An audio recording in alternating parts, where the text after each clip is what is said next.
Hello guys, welcome back to my channel. আজ তোমাদের সাথে শেয়ার করবো নর্থ কলকাতার 4টে বিখ্যাত প্লেস সকালবেলার ব্রেকফাস্ট বা বিকালের স্ন্যাক্সের জন্য অ্যাপ্রোপ্রিয়েট। ফার্স্টেই আমি যেটা বলবো সেটা হচ্ছে আদি হরিদাস মোদক।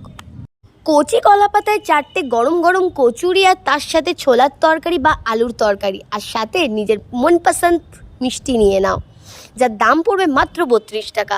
মিষ্টির দামটা এক্সেপশনাল।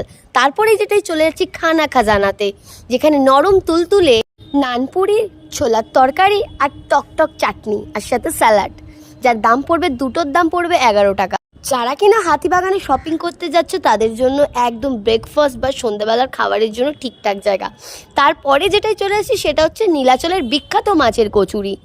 গরম গরম কচুরি, মাছের স্টাফিং ভর্তি, একটু মিষ্টি মিষ্টি ঝাল ঝাল তরকারি, এর সাথে স্যালাড। সব শেষে যেটার কথা না বললেই নয়, যেটার বাঙালির না হলে একদমই চলে না, সেটা হচ্ছে চপ। তার জন্য যেতে হবে লক্ষ্মীনারায়ণ সাউ অ্যান্ড সন্সে।